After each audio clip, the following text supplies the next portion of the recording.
All right, so today we're going to do a quick review on one of our verbals, which is participle. So remember, a participle is not a verb.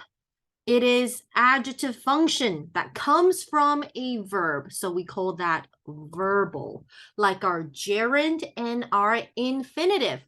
An important thing to remember is that there are two kinds of participle. One is called present with verb ing, while the other is called past participle with verb ed or irregular.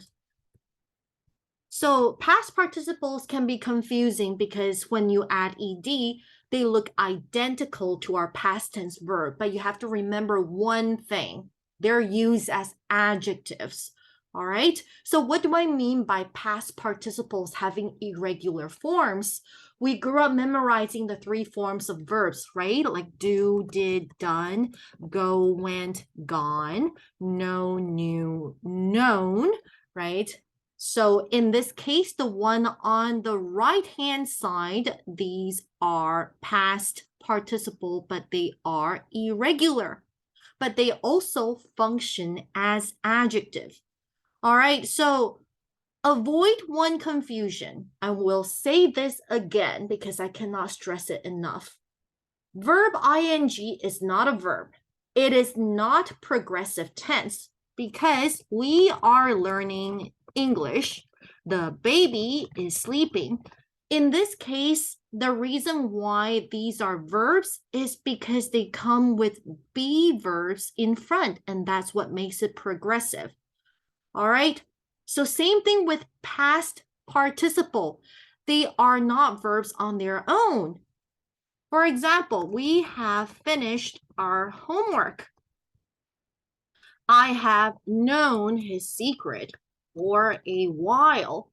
In these two example sentences, they're verbs as well, but only because there is helping verb, right? Has, have, had, plus past participle, and that makes your perfect tense verb.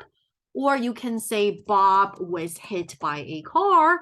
In this case, this is a verb as well, but because there is be verb in front of your past participle, which is also an irregular one, and that makes a passive voice verb. All right, so coming back to our adjectives, our participles, what is the difference between present and past? Present with verb ing means it is active. So a sleeping baby, the baby is sleeping. He's the one doing the action. A frightening experience is the experience itself that frightens people, right? Whereas a used car, the car is being used by a person, right? Like a secondhand car.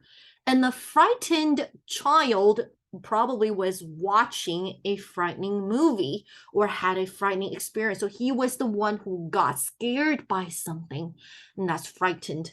So it's not that you cannot say a frightening child. Could be. Maybe the child looks really scary, really ugly. Then maybe that would be a frightening child. But that's something very mean to say. So anyway, coming down here, this is the same thing, right? Just more examples. Present participle is active, while past participle is passive. So originally, the sentence is, the custom fascinates me, right? So subject, verb, object.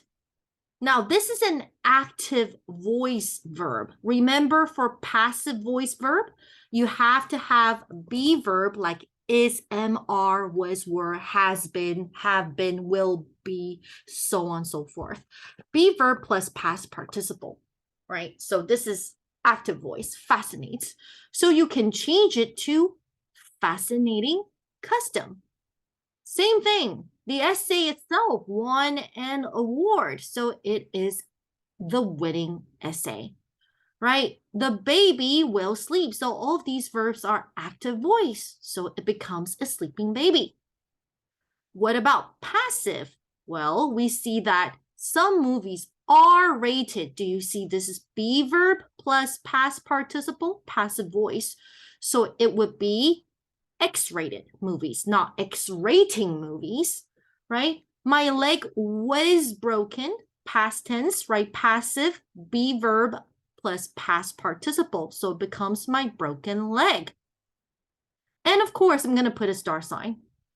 Since it is a verbal, it retains certain characteristics of verbs, one of which is it has different forms. So it has perfect forms.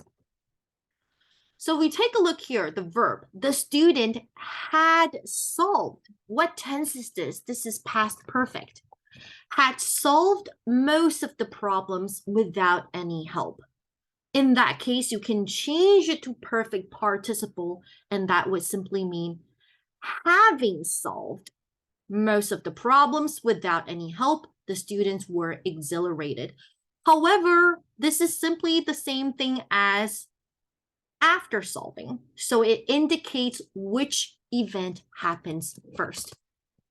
So they first solved the problems, and then they were happy, they were exhilarated.